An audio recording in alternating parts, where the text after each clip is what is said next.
Bismillahirrahmanirrahim. Assalamualaikum warahmatullahi wabarakatuh. Alhamdulillah, summa alhamdulillah, wassalatu wassalamu ala rasulillah, amma ba'd. Alhamdulillah Bapak Ibu, bagaimana kabarnya semua hari ini? Semoga selalu berada dalam limpahan keberkahan dan karunia dari Allah Subhanahu wa taala. Alhamdulillah, di kesempatan kali ini saya ingin menyampaikan materi tentang jodoh terbaik, ya. Materi ini nggak gampang Bapak Ibu, ya. Saya menyampaikannya sampai harus berpikir ulang beberapa kali apakah saya harus menyampaikan atau tidak. Tapi sepertinya memang ada hati nurani saya yang ingin tetap menyampaikan, karena ternyata kenyataannya adalah ada banyak sekali rezeki kita yang tertahan karena urusan jodoh ini. Jadi salah satu perisai yang sangat tebal dalam jiwa manusia adalah urusan jodoh, ya. Jadi mungkin kalau Anda ada yang merasa rezekinya seret, rezekinya tidak mudah gitu ya, mungkin bisa jadi salah satu jawabannya adalah materi jodoh terbaik ini. Sebelumnya saya ingin sampaikan bahwa ketika Anda menemukan materi atau mendengarkan materi ini, tolong untuk tidak melanjutkan kalau Anda belum mendengarkan materi-materi saya sebelumnya, ya. Jadi kalau Anda baru saja bergabung lalu kemudian Anda menemukan materi ini, jodoh terbaik, tolong sekali gitu ya, Anda stop dulu. Ini saya betul-betul minta tolong Anda ikuti dulu materi-materi yang sebelumnya, yaitu materi Law of Projection, landasan magnet rezeki, konsep dasar magnet rezeki, kemudian jeruk nipis, Paradox of Candy, cicak dan jerapah, ya, kemudian jendela buram, ya, dan satu paket dengan materi jodoh terbaik ini adalah sakinah selamanya. Jadi kalau Anda betul-betul baru melihat audio ini atau mendengarkan audio ini, tolong untuk di stop saja. Kemudian Anda dengarkan audio yang lain, begitu ya. Kenapa? Karena ada beberapa hal yang memang harus saya sampaikan, gitu ya, terkait dengan jodoh terbaik ini. Tapi landasannya mesti sudah kuat terlebih dahulu, ya. Jadi mohon izin agar Anda bisa mendengarkan audio yang lain. Oke, Bapak Ibu, begini. Ini satu paket ya dengan materi sakinah selamanya, ya. Jadi di materi sakinah selamanya itu saya sampaikan bahwa jodoh setiap orang sudah ada, ya. Jodoh setiap orang itu sudah ada, dan jodohnya ditetapkan di mana? Yang terbaik sebenarnya adalah di akhirat, dan itu adalah jodoh yang sudah Allah tetapkan. Setiap Allah lahirkan seorang bayi, kemudian pasti dia sudah ada jodohnya, dan jodohnya itu kalau nggak di dunia, di akhirat, dan yang terbaik adalah di akhirat, ya. Kemudian yang berikutnya yang saya sampaikan di materi sakinah selamanya adalah yang paling penting bukan jodohnya, tapi yang paling penting adalah mencari ridho, ya, mencari ridho dari proses mencari jodoh itu. Jangan sampai akhirnya ketika kita mencari jodoh, terus kemudian ternyata kita tidak mendapatkan ridho orang tua kita, tidak mendapatkan ridho kakak adik kita, tidak mendapatkan ridho orang-orang di sekitar kita, ya. Jadi itu yang tidak sederhana, ya, karena urusannya adalah urusan yang panjang. Silakan review materi terumbu karang, ya, bagaimana merawat terumbu karang. Dan yang paling penting ketika sudah menikah, maka yang harus dijaga adalah keridhaan suami dan keridhaan istri. Jadi saling ridho meridhoi, saling rela gitu ya, rela menerima apapun keadaannya. Makanya saya sampaikan sebuah dalil, ayyuma imra'atin matat wa zawjuha an haradin dakhalatul jannah. Seorang istri yang meninggal dunia lalu kemudian suaminya ridho, maka langsung masuk surga. Kebalikannya, kalau suaminya nggak ridho, berarti ada hal yang harus dipertanggungjawabkan, ya. Maka dari sini, ya, di sakinah selamanya saya sampaikan tentang logika tentang keridhaan, mencari keridhaan sekitarnya, ya. Kemudian juga saya sampaikan kisah tentang ibunya atau orang tuanya, ayahnya dari Imam Syafi'i, yang ternyata proses pernikahannya itu betul-betul dijaga oleh Allah Subhanahu wa taala. Nah, dalam materi ini saya ingin menambahkan dosis dari sakinah selamanya agar kita semua bisa memahami betul tentang urusan jodoh ini, ya. Karena ya ada yang bilang begini, Pak Nas, kok materi yang sakinah selamanya kok gitu sih? Jadinya orang tuh nggak semangat menikah gitu ya. Bukannya nggak semangat menikah, Bapak Ibu. Kondisinya begini, saya ini punya 5 anak perempuan gitu ya. Jadi saya tahu betul bagaimana rasanya seorang wanita yang tidak mendapatkan jodoh. Saya punya anak 5 perempuan. Anak pertama saya udah umur 14 tahun saat ini. 14 tahun. Dan ya tinggal beberapa tahun lagi saya harus menghadapi masa-masa dia untuk mendapatkan atau menerima atau mendapatkan pinangan. Kalau seandainya ada yang meminang. Maka nasihat apa yang terbaik yang bisa saya berikan kepada anak saya gitu. Ya karena anak saya perempuan, maka ya nasihatnya seperti yang saya sampaikan di Sakinah Selamanya. Udah tenang aja, cool gitu ya, nggak usah terlalu gerasa gerusu. Fokus saja sama diri sendiri. Karena ketika kita fokus pada diri sendiri dan fokus kepada Allah Subhanahu wa Ta'ala, karena jodoh kita sudah ditetapkan oleh Allah Subhanahu wa Ta'ala. Jadi ya tenang aja gitu ya. Nah, ini yang saya akan sampaikan gitu ya. Dan kurang lebihnya bisa jadi ini adalah nasihat untuk diri saya sendiri ketika saya harus menghadapi anak-anak saya yang perempuan ini. Ya, ada 5 perempuan Bapak Ibu. Nah, sebelumnya saya ingin sampaikan begini. Urusan cinta, urusan jodoh gitu, ini selain harta, itu urusan cinta telah menyita seluruh waktu manusia. Ya. Jadi selain harta, urusan cinta itu telah menyita seluruh waktu manusia. Lagu-lagu yang tercipta, film-film yang diproduksi, itu sebagian besarnya karena urusan cinta dan nafsu yang membakar Bapak Ibu. Jadi hampir-hampir kita nggak bisa menemukan film Hollywood yang tidak ada bumbu itu, gitu kan? Tidak ada bumbu cinta. Ya, hampir-hampir semua film Bollywood yang ada di India, gitu kan? Itu semuanya, gitu ya. Itu berkisar tentang tema tentang itu, ya. Dan akhirnya merambah kepada lagu-lagu dan seterusnya. Nah, tapi ternyata Bapak Ibu, ini urusannya nggak sederhana. Urusan jodoh ini urusan nggak sederhana. Kalau seandainya Anda merasakan bahwa rezeki Anda seret gitu ya, rezeki Anda kok nggak datang begitu ya. Ada beberapa yang japri ke saya, Pak Nas, saya nggak zolimi orang, saya kok baik-baik aja, saya kepada orang tua juga saya merawat terumbu karang, kepada orang-orang juga saya menjaga dengan baik gitu. Tapi kenapa kok rezeki saya tetap seret, Pak Nas gitu ya? Ya saya kan memang nggak tahu apa-apa ya, makanya saya minta mereka untuk yang seperti ini langsung aja coba ke Garbu Tala gitu ya, untuk bertanya langsung kepada Allah. Tapi mungkin bisa jadi salah satu sebab rezeki kita seret karena urusan ini Bapak Ibu, karena urusan jodoh gitu, karena urusan cinta. Kenapa?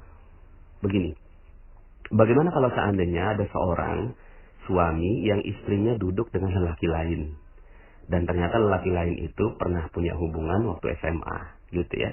Maka bagaimana perasaan sang suami? Perasaan sang suami pasti dibakar api cemburu, betul ya Bapak Ibu ya? Pasti itu adalah reaksi orang normal pada umumnya. Semuanya seperti itu, punya rasa cemburu. Dan rasa cemburu ini luar biasa, gitu ya. Itu bisa ditimbulkan, ditampakkan dengan wajah macam-macam.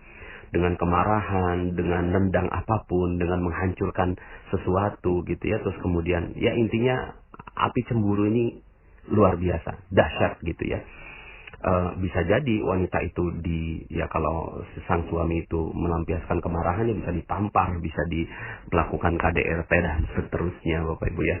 Nah, cuma pernahkah kita renungkan bagaimana kalau seandainya gitu ya Allah yang cemburu, ya.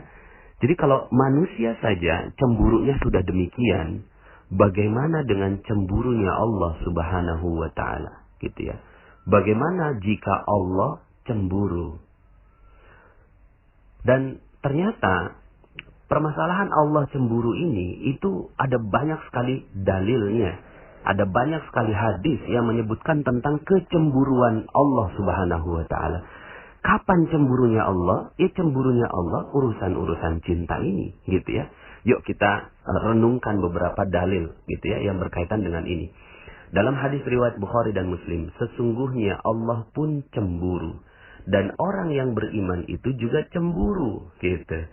Kecemburuan Allah yaitu jika orang mukmin melakukan apa yang diharamkan oleh Allah Subhanahu wa taala. Jadi ketika seseorang melakukan apa yang diharamkan Allah, dan kaitannya di sini adalah urusan cinta, gitu ya, dia melanggar urusan cinta dan melanggar batas syariat begitu ya, itu Allah Subhanahu wa taala cemburu dengan orang yang melakukan hal itu, ya.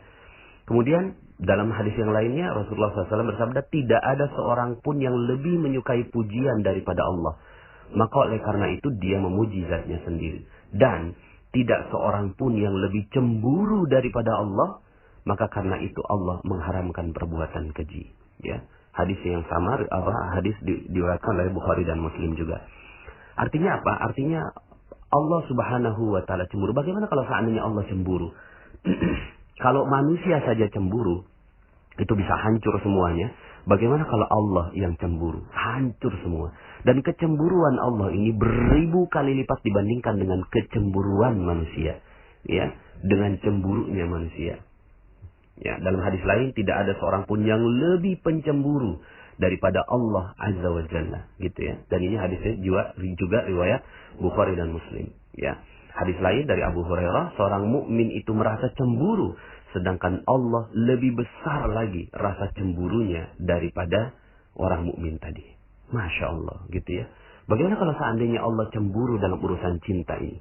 Ya, dalam urusan cinta, karena Allah yang tetapkan kita punya rasa cinta, Allah yang tetapkan kita punya rasa suka. Lalu kemudian ternyata urusan cinta ini, ya, urusan cinta ini dilampiaskan kepada sesuatu yang dilarang oleh Allah Subhanahu wa taala, ya.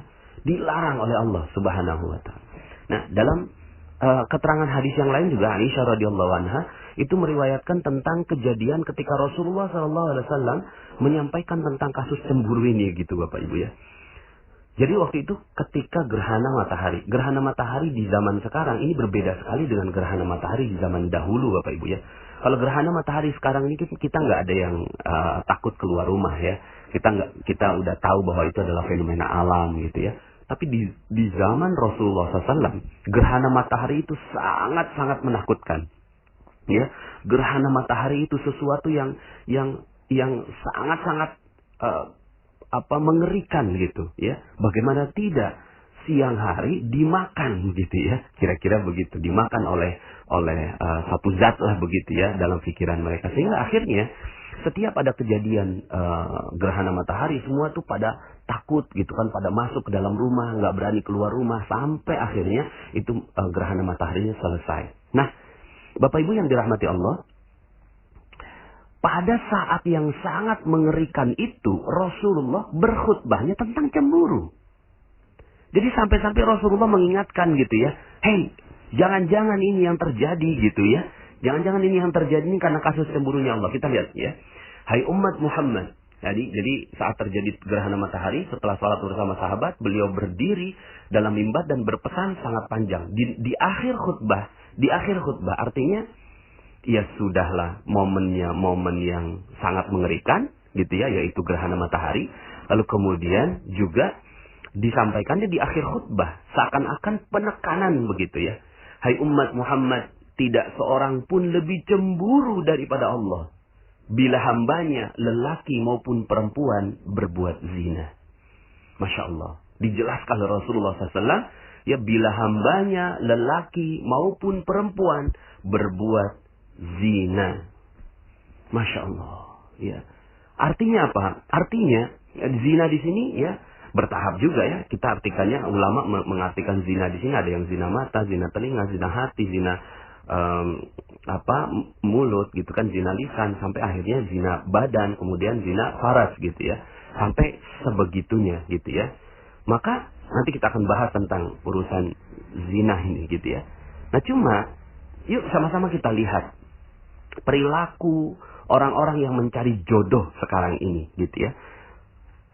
Seorang ibu punya anak umur 30 tahunan. Terus kemudian nanyain ke anaknya, pacar kamu mana nak? Gitu. Kok gelisah banget gitu loh urusan pacar ini. Kok gelisah banget gitu loh. Sampai bertanya-tanya. Sampai malu kalau seandainya anaknya nggak punya pacar. Oh Allah, ini pacaran adalah sesuatu yang tidak diperbolehkan dalam Islam. Tapi kemudian menjadi biasa di hari ini. Gitu ya. Menjadi biasa di hari ini. Pacaran. Apa yang salah Pak Nas? Gitu ya. Ya gimana, ini rasa cinta Allah yang sematkan dan Allah minta rasa cinta ini dijaga baik-baik. Tapi kemudian diumbar dengan begitu luar biasanya di zaman ini. Maka Allah Maha Pencemburu, ya. Sampai-sampai Rasulullah ingatkan, tidak seorang pun lebih cemburu daripada Allah bila hambanya lelaki maupun perempuan berbuat zina. Masya Allah, bisa jadi ya, bisa jadi. Yuk sama-sama kita, sama-sama introspeksi. Saya pun introspeksi pada diri saya sendiri. Jangan-jangan nih rezeki kita seret, jangan-jangan rezeki kita tertahan, jangan-jangan rezeki kita hilang, hancur, proyek nggak datang-datang karena urusan zina ini. Karena urusan mencari jodoh tapi keluar dari batas syariat Allah Subhanahu wa Ta'ala, gitu ya. Jadi, Masya Allah, nggak sederhana nih urusan jodoh ini, gitu ya. Urusan jodoh, urusan cinta, nggak sederhana. Maka bagi sahabat semua yang masih belum punya calon, gitu ya, sudahlah, ya tenang aja, ya. Yang sering terjadi adalah, ya, laki-laki akhirnya untuk mencari jodoh yang dia lakukan adalah dengan mencoba, gitu ya. Mencoba, ini perempuan ini bagaimana, ini perempuan ini bagaimana, perempuan ini bagaimana. Kalaupun tidak terlalu jauh mencobanya, mencoba tangannya, mencoba bagaimana memeluknya dan seterusnya. Nauzubillah, di dalam pacaran begitu ya. Allah Maha Pencemburu ketika seorang lelaki berdekatan dengan seorang wanita yang bukan mahramnya, lalu kemudian mereka mencoba-coba melanggar syariat cinta ini, gitu ya. Maka Allah Subhanahu wa Ta'ala bisa jadi menghancurkan. Kalau kita saja melihat ada seorang wanita, ya, yang tadi saya sampaikan, seorang suami melihat istrinya berdekatan dengan laki lain, maka bisa hancur itu semua urusannya, gitu ya. Maka bagaimana Allah, ya, bagaimana Allah Subhanahu wa Ta'ala, ya. Karena menikah ini bukan, gitu ya, bukan untuk apa, menyalurkan syahwat semata, tapi sebenarnya untuk menahan pandangan, begitu ya. Maka dari ini, ya, ini proses pacaran dulu ya, gitu ya. Proses pacaran ini yang katanya itu untuk berproses mencari jodoh, gitu, malah berbalik menjadi kehancuran rezeki kita. Karena Allah Maha Cemburu terhadap orang yang pacaran, Bapak Ibu ya. Terus kemudian juga terhadap wanita, ya. Terhadap wanita yang dilakukan, ya, untuk mencari jodoh yang dilakukan adalah menjual dirinya. Mohon maaf sekali lagi. Tapi ini rasanya saya harus sampaikan, gitu ya. Jadi kalau seandainya Anda bertanya, Pak Nas, kenapa kok rezeki saya seret ya? Kenapa kok saya udah berbuat baik segala macam? Yuk, tanyain. Anda bagaimana dalam urusan menjaga diri Anda? Bisa jadi ketika kita mengumbar penampilan kita di media sosial, kemudian kita berdandan di luar, ya, kemudian kita terlalu mengumbar seluruhnya lah, begitu ya, di luar begitu. Maka Allah Subhanahu wa Ta'ala bisa jadi maha cemburu. Lalu kemudian karena kita ingin masuk surga, ya, dan kemudian Allah dahulukan saja dulu siksanya di dunia, maka bisa jadi rezeki Anda seret karena Anda tidak menutup aurat. Rezeki Anda seret karena Anda mengumbar hawa nafsu Anda. Anda terlalu gelisah dengan urusan jodoh, ya, mengumbar semuanya di media sosial, di pasang status dan seterusnya. Bisa jadi itu yang Allah Subhanahu wa Ta'ala hancurkan rezeki kita. Karena Allah Maha Cemburu, ya. Jadi ternyata urusan jodohnya nggak sederhana, kan, gitu ya, nggak sederhana. Dalam Al-Quran Allah Subhanahu wa Ta'ala sering sekali mengungkapkan tentang ungkapan rasa cemburunya Allah.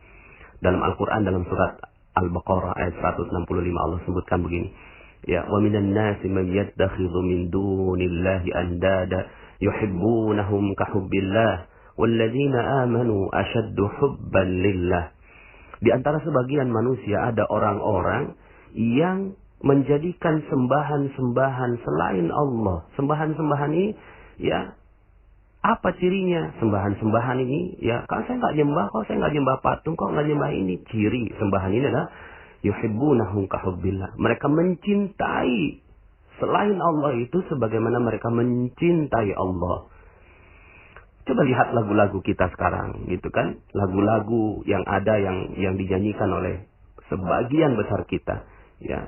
Tentang cinta semuanya urusannya, ya. Di mobil ingat kamu, makan ingat kamu, ya, minum ingat kamu, dan seterusnya. Padahal bagaimana kalau kita ya menyaksikan bahwa istri kita mengingat yang lain gitu. Tiba-tiba istri kita bersenandung gitu kan, istri kita naudzubillah ya, istri seorang suami bersenandung gitu kan, di mobil ingat temannya, di ini ingat temannya ini. Bagaimana rasanya sebagai seorang suami? Cemburu sekali. Bagaimana Allah? Cemburu sekali ketika kok bisa ya dia mengingat yang lain selain aku. Walladzina amanu asyaddu hubban lillah. Sementara orang-orang yang beriman itu amat sangat cintanya kepada Allah Subhanahu wa taala. Allah ungkapkan rasa cemburunya dalam ayat itu. Bisa jadi ya seluruh rezeki kita dihancurkan oleh Allah Subhanahu wa taala karena urusan ini. Dalam Al-Qur'an juga ya, dalam surat 9 ayat 24 ya. 9 ayat 24 Allah Subhanahu wa taala berfirman,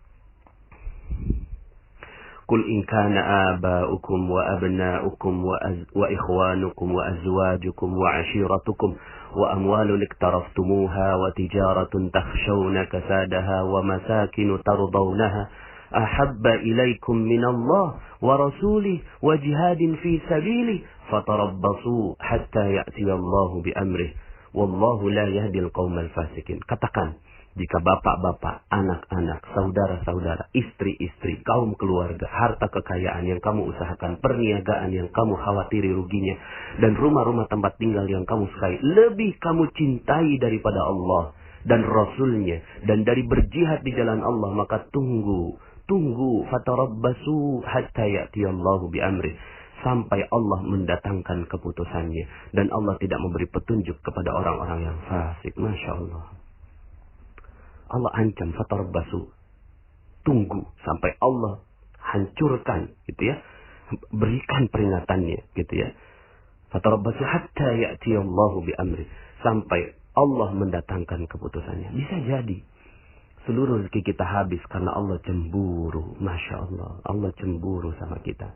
Ya, sementara ketika kita disebutkan asma atau nama dari calon kita, kekasih kita yang ada di dunia, maka bergetar hati kita. Tapi bagaimana dengan ketika disebut nama Allah? Allah sebutkan nih, ya, coba innamal mu'minun idza dzukirallahu wajilat qulubuhum. Sesungguhnya orang-orang yang beriman ketika disebut nama Allah maka bergetar hatinya. Ya Allah. Ternyata enggak sederhana urusan ini Bapak Ibu ya. Padahal Allah sendiri yang sudah jadikan ujian buat kita. Zuyyina linnasi hubbus syahwat minan nisa. Dijadikan indah pada pandangan manusia kecintaan kepada apa-apa yang diingini. Wanita, anak-anak, harta, emas, perak, kuda pilihan, dan sawah ladang, dan seterusnya. Ya. Jadi Bapak Ibu yang dirahmati Allah Subhanahu wa taala, sahabat-sahabat semua, rekan-rekan semua, ternyata nggak sederhana. Dan ini nasihat diri saya, juga nasihat untuk anak-anak saya yang saya ingin katakan kepada mereka, gitu ya. Cuma belum dapat momennya nih ke anak saya yang pertama terutama. Hati-hati urusan cinta ini. Hati-hati urusan cinta. Karena bisa Allah hancurkan seluruhnya. Allah hancurkan seluruh rezeki kita. Kalaulah kita saja cemburu kepada manusia bisa hancur semuanya, bagaimana Allah cemburu dengan kita. Lalu apa yang harus kita lakukan, gitu ya? Pertama, bagi para lelaki, gitu ya. Bagi para lelaki, menikahlah, gitu ya. Menikah ini bukan untuk dijadikan mainan, gitu. Menikah ini bukan untuk dijadikan mainan. Ada rasa cinta, gitu kan, di dalam hati. Kok senang sekali sama wanita itu. Ayo kalau berani langsung datangi orang tuanya. gitu. Datangi orang tuanya dan jangan sekali-kali kita hancurkan segelnya. Jangan sekali-kali kita keluar batas dari syariat. Datangi orang tuanya. Lalu kemudian ya kalau Anda berani langsung menikah saja gitu ya. Ini yang perlu dilakukan gitu ya. Dan itu untuk apa? Untuk menahan pandangan agar kita tidak tidak melanggar syariat Allah Subhanahu wa taala gitu ya. Dan bukan untuk mengalihkan cinta dari cinta kepada Allah menjadi cinta kepada istri, tidak juga gitu ya. Tapi istri adalah partner kita untuk sama-sama mendapatkan cinta dari Allah Subhanahu wa taala. Jadi jika sudah tidak sanggup menahan syahwat, menikahlah gitu kan. Menikahlah sebagaimana anaknya Ustadz Arifin Ilham umur 17 tahun sudah menikah. Masya Allah. Dan ternyata ada banyak sekali bukti gitu ya. Kenapa rezeki Allah diberikan kepada mereka yang nikahnya muda gitu. Jadi yang nikah muda ini Allah kasih rezeki. Kenapa kok Allah kasih rezeki ya? Karena Allah juga yang kasih sumpahnya gitu ya. Di dalam Al-Quran gitu ya. Dalam surat An-Nur ayat 32. Wa ankihul ayama minkum wassalihina min ibadikum wa imaikum iyakunu fuqara yughnihimullahu min fadli wallahu wasi'un alim. Dan kawinkanlah orang-orang yang sendirian di antara kamu dan orang-orang yang layak berkawin dari hamba sahayamu dan yang lelaki dan hamba sahayamu yang perempuan. Jika mereka miskin, Allah akan memampukan mereka dengan karunia-Nya. Iyakunu fuqara yughnihimullah. Ya. Jadi sampai-sampai Allah menetapkan ya kalau saya meyakininya Al-Qur'an ini sebagai kalamullah, sumpahnya Allah. Jadi ketika Allah katakan Allah akan kayakan, maka ini menjadi sumpahnya Allah. Maka nggak usah khawatir, jangan nunggu sampai terlalu banyak dosa yang kita lakukan. Kalau udah mulai ada syahwat, ada udah mulai punya kemampuan untuk itu, segera saja. Dan ternyata di sini urusan menikahkan ini bukan urusan si orang yang mau menikah, tapi urusan keluarganya yang bertanggung jawab agar tidak ada dosa di antara mereka. Begitu ya. Jadi kalau seandainya ada gitu ya keinginan untuk itu, minta tolong sama orang tua, minta tolong sama keluarga untuk segera dinikahkan. Dan keluarga itu tidak boleh sedikit pun menghalanginya gitu ya dengan menanyakan udah mau kasih makan apa anak orang. Bukan. Ya, ini urusan menjaga agar matanya tidak melihat yang diharamkan, agar farajnya terjaga, agar telinganya tidak mendengarkan yang syahwat dan seterusnya. Ini untuk laki-laki. Jadi, ya, untuk lelaki ya segera menikah kalau seandainya memang sudah ada keinginan dan kecenderungan ke sana. Kalau nggak sanggup, puasa gitu ya. Dan betul-betul dijaga agar jangan sampai Allah Subhanahu wa taala cemburu dengan segala rasa cinta yang dititipkan kepada Anda wahai lelaki ya. Kemudian pada yang wanita ini harus hati-hati betul gitu ya. Yang harus dilakukan, dan ini kita hidup di zaman di mana wanita sepertinya mudah saja mengumbar semuanya gitu ya. Karena budaya itu mudah sekali masuk ya. Anda silahkan dengarkan kembali audio saya, lain ladang lain ilalang. Budaya mereka berbeda sekali gitu ya. Mereka mau pamer aurat sebuka-bukanya dan seterusnya, bisa kok dikasih kekayaan sama Allah karena Allah Maha baik gitu. Tapi nanti di akhirat gitu kan mereka akan dihancurkan sehancur-hancurnya oleh Allah Subhanahu wa taala. Maka kita nih wanita gitu ya, yuk sama-sama jaga gitu, jaga betul-betul auratnya, jaga betul-betul kehormatannya gitu ya. Lebih baik sudah berada di rumah gitu ya. Kalaupun seandainya keluar rumah tidak terlalu mengumbar gitu ya penampilannya dan seterusnya gitu ya. Jadi dijaga betul, jangan sampai Allah cemburu ketika kita sang wanita ini keluar rumah. Ya, jaga betul gitu ya. Dan bukan hanya keluar rumah tapi juga keluar status gitu ya. Dan ini yang sering terjadi di status-status Facebook dan seterusnya gitu ya. Kemudian kalau ya datang seorang lelaki yang ingin melamar, ini ada panduan dari Rasulullah SAW. Idza ja'akum man tardawna dinah wa khuluqa fankihuh illa taf'alu takun fitnatun fil ardi wa fasad. Kalau ada lelaki yang sudah engkau ridhoi, ya, dinah wa khuluqah, dinnya, agamanya, dan akhlaknya, gitu. Fankihu, langsung nikahin aja. Jangan mikir dua kali, ya. Kok saya nggak terlalu cinta sama dia, cinta urusan nomor 12. Yang penting sekarang ini jagain cintanya Allah, jagain. Kalau udah datang gitu ya, itu nggak boleh ditolak gitu ya, nggak boleh ditolak, ya. Jadi kalau seandainya ditolak, ya boleh-boleh saja ditolak, tapi ada alasannya karena apa? Dinah wa khuluqah, ya, dinnya dan akhlaknya. Kalau nggak suka dengan, oh maaf kok saya nggak suka dengan akhlaknya, ya itu alasannya. Hanya itu alasannya. Tidak boleh ada satupun alasannya karena hartanya. Kenapa? Allah Subhanahu wa ta'ala maha cemburu kepada mereka-mereka yang berbuat demikian. Makanya Allah tantang gitu ya. Illa taf'alu, kalau nggak dilakukan, takun fitnatun fil ardi wa fasad. Akan terjadi ya fitnah di muka bumi dan kerusakan. Itu yang terjadi mungkin sekarang ini. Rezeki kita terbatas dan seterusnya. Karena itu kita sering-sering menolak lelaki-laki yang datang pada kita. Karena kita yang kita ukur adalah hartanya, bukan dinah wa khuluqah, bukan dinnya, bukan akhlaknya. Nah, ketika sudah dapat gitu ya, sudah memiliki suami, jaga baik-baik gitu ya. Jaga baik-baik, arahkan kepada Allah, jangan sampai akhirnya gitu ya. Itu juga belum tentu jadi jodoh juga kok gitu ya. Jadi jodoh ini apa ya? Belum tentu. Makanya kalau kata Allah, inna min azwajikum wa auladikum aduwwan lakum fahzaruhum, maka kata Allah begitu. Sesungguhnya min azwajikum, dari istri-istri kalian dan anak-anak kalian, musuh bagi kalian. Tuh, Allah gak sebut jodoh. Allah sebutnya musuh. Kenapa? Karena Allah bisa jadi cemburu. Setelah menikah, seorang lelaki jadi sibuk sama istrinya. Kemudian ketika dipanggil azan, gak datang ke masjid. Allah maha cemburu terhadap yang demikian. Kok bisa? Gitu. Maka hati-hati ya. Wanita yang telah memiliki suaminya, jangan sampai ditahan itu suaminya untuk melakukan syariat-syariat Allah Subhanahu wa ta'ala. Lepaskan mereka untuk bertemu dengan Allah Subhanahu wa ta'ala. Ya. Jadi kalau itu yang dilakukan, bisa jadi Allah menjadi musuh sang wanita ini. Gitu ya. Jadi jangan sampai akhirnya itu yang terjadi. Ya sudah. Ya. Hubungan ini, suami istri ini adalah partner gitu ya. Partner untuk saling menjaga. Seorang suami. Ya. Seorang suami yang meminta kepada istrinya karena syahwatnya menggebu, langsung dipenuhi gitu ya. Seorang istri gitu ya, itu tidak boleh sedikit pun menahan suaminya untuk beribadah kepada Allah Subhanahu wa ta'ala.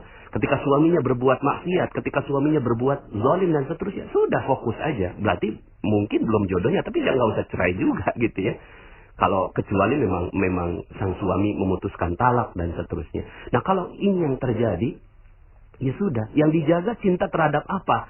Yang dijaga adalah cinta terhadap Allah Subhanahu wa ta'ala, agar Allah tidak cemburu. Itu yang mesti dijaga dengan baik-baik gitu ya. Nah, kemudian ya, kalau benar-benar ya belum menikah ya, belum menikah, hati-hati. Satu, ya kalau Anda belum menikah, satu, fokus saja sama Allah Subhanahu wa ta'ala. Allah adalah zat terbaik yang siap memberikan jodoh Anda yang terbaik. Gitu. Jadi ya sudah, fokus saja sama Allah, nggak usah cari-cari yang lain, nggak usah terlalu sibuk mikirin jodoh, apalagi wanita. Udah gitu, udah duduk aja, udah nanti juga akan datang sendiri itu jodohnya gitu. Allah yang akan tentukan jodoh buat Anda. Buat yang laki-laki ya, kalau belum menikah ya hati-hati ya, jangan sampai akhirnya tercebur dalam perbuatan-perbuatan yang dilarang oleh Allah Subhanahu wa ta'ala. Kemudian hati-hati dengan zina ya, karena zina ini penghancur rezeki, sehancur-hancurnya ya, sehancur-hancurnya zina ini gitu ya. Makanya hati-hati dengan zina ya, hati-hati betul dengan zina. Sampai-sampai hukuman orang yang berzina kalau belum menikah dicambuk, kalau sudah menikah dirajam sampai mati. Kenapa begitu? Seakan-akan sudah tidak punya hak apapun di dunia ini. Dia udah gak punya rezeki di dunia. Kalau mau dapetin rezeki akhirat silakan, tapi bertaubat. Begitu. Masih bisa dapat rezeki akhirat, tapi rezeki dunia udah gak punya. Saking Allah cemburu dalam urusan cinta ini. Ini kan membara, nafsu membara, lalu kemudian diperturutkan hawa nafsunya. Gitu ya. Jadi hati-hati dengan urusan zina ini, karena Allah akan hancurkan semua rezekinya. Jadi kalau seandainya, Pak Nas, kenapa ya gitu kan, kok rezeki saya nggak ada gitu kan? Ternyata ketika diteliti pernah berzina. Ya pantas. Ya, kalaupun masih bisa hidup itu atas kemurahan hatinya Allah Subhanahu wa taala, kemurahan hati dari Allah Subhanahu wa taala, sehingga akhirnya membuat ya ada seorang pezina itu bisa hidup gitu. Tapi apakah Allah Maha menerima taubat? Iya. Allah Maha menerima taubat. Yang penting sadar tentang ilmu ini. Ya Allah, pernah gitu kan saya berzina. Minta ampun sama Allah. Kalaupun nggak dirajam gitu ya. Karena memang nggak mungkin juga sekarang ini dirajam ya. Ngeri kita sekarang ini kalau sampai dirajam bisa masuk polisi gitu ya. Apa yang dilakukan seperti Rabi'ah al-Adawiyah. Rabi'ah al-Adawiyah gitu ya. Kemudian ketika pernah melakukan kesalahan gitu ya. Atas urusan cinta ini. Kemudian seterusnya sepanjang hidupnya yang dilakukan adalah beribadah kepada Allah Subhanahu wa taala. Karena dia ngerasa udah nggak punya hak rezeki di dunia. Udah nggak punya hak rezeki di dunia. Gitu. Akhirnya yang dilakukan ya sudah. Gitu kan. Kalau seorang yang sudah berzina nggak punya hak rezeki lagi di dunia. Apa yang dilakukan? Dia beribadah kepada Allah Subhanahu wa taala. Ya. Insya Allah Allah Maha menerima taubat. Allah Maha mengampuni. Kalau Allah mau dikasih kok rezekinya pelan-pelan. Tapi nggak usah terlalu berharap karena udah seperti ini. Ya, tinggal apa yang dilakukan. Yang dilakukan ya sudah, dekati Allah saja. Udah itu yang harus dilakukan kepada mereka-mereka yang pernah berzina, gitu ya. Karena kalau itu yang dilakukan maka dihajar. Tapi kalau seandainya belum menikah ya hukumannya cambuk. Tapi ya nggak bisa juga dicambuk sekarang ya, karena kita nggak pakai hukum Islam sekarang ini. Tapi ya sudah. Gitu kan, yang kita ingin lakukan adalah bagaimana kita tidak menjadikan Allah cemburu terhadap diri kita, gitu ya.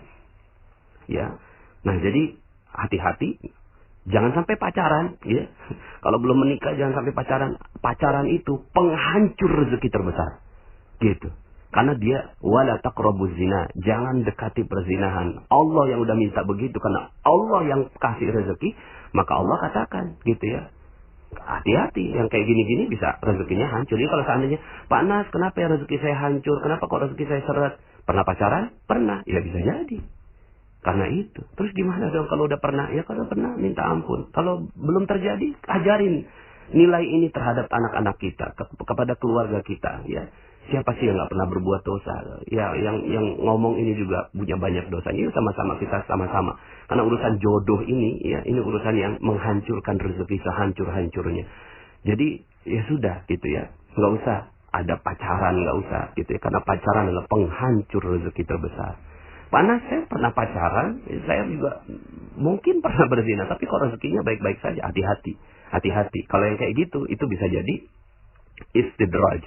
Bisa jadi Allah senangin kita di dunia supaya akhirat nggak dapat apa-apa. Makanya minta ampun sama Allah. Kalau udah pernah berbuat itu, ya jangan-jangan nanti disiksa di akhirat. Karena rezeki juga bukan hanya uang, tapi keharmonisan. Jadi kalau seandainya, kenapa kok ya gitu ya, saya kok nggak harmonis dengan suami, nggak harmonis dengan mertua, kemudian ada masalah dengan tetangga, ada masalah dengan bisnis, ada masalah dengan apa, ya bisa jadi Allah lagi ngancurin kita karena urusan jodoh ini. Dari dulu mungkin sebelumnya kita sudah melakukan kesalahan-kesalahan.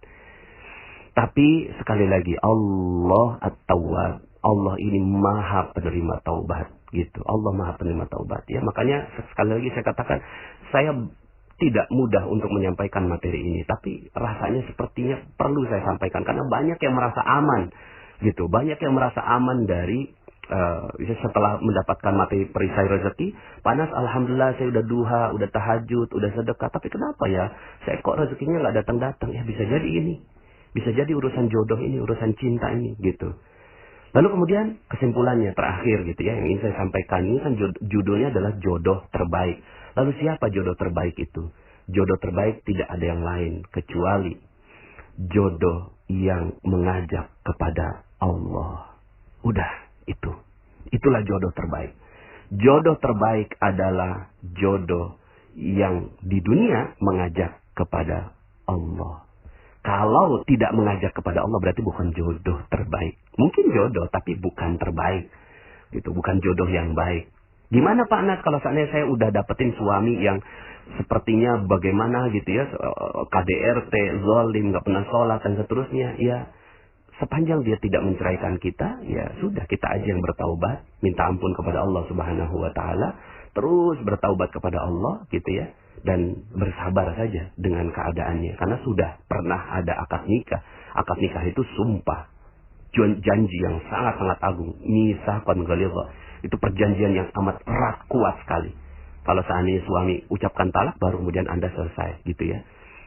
Dan ternyata kan bisa juga jodoh akhirnya bukan suami kita yang sekarang kan, gitu ya. Setelah itu ya sudah, gitu ya. Fokus saja, perbaiki anak-anak, perbaiki diri sendiri, dekatin dengan Allah, jangan sampai Allah cemburu, lalu kemudian berharap nanti jodoh Anda dipertemukan di surga Allah Subhanahu wa taala dengan seorang raja yang sangat-sangat luar biasa tampan rupawan nanti di surga Allah, Toh cuma sebentar lagi kok. Dunia kan cuma 60 tahun, 70 tahun dibandingkan dengan jutaan tahun yang akan kita lalui sampai ke akhirat, lalu kemudian nanti di surga itu abadan selama-lamanya, gitu ya. Dunia ini singkat sekali, sudah sabar aja, gitu ya. Kalau memang seperti itu. Jadi, siapa jodoh terbaik? Jodoh terbaik adalah jodoh yang mengantarkan kepada Allah. Cari mereka, ya.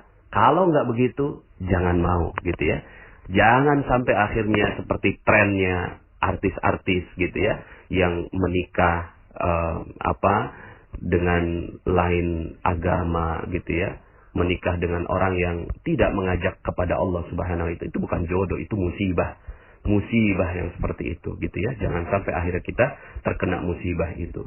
Dalam Al-Quran disebutkan Allah larang, wala tankihul musyrikati hatta yu'min, wala amatun mu'minatun khairum min musyrikati walau a'jabatkum. Dan janganlah kamu nikahi wanita-wanita yang musyrik. Yang musyrik artinya nggak kenal Allah sebelum mereka beriman. Sesungguhnya wanita budak yang mukmin lebih baik daripada wanita musyrik walaupun dia menarik hatimu, ya.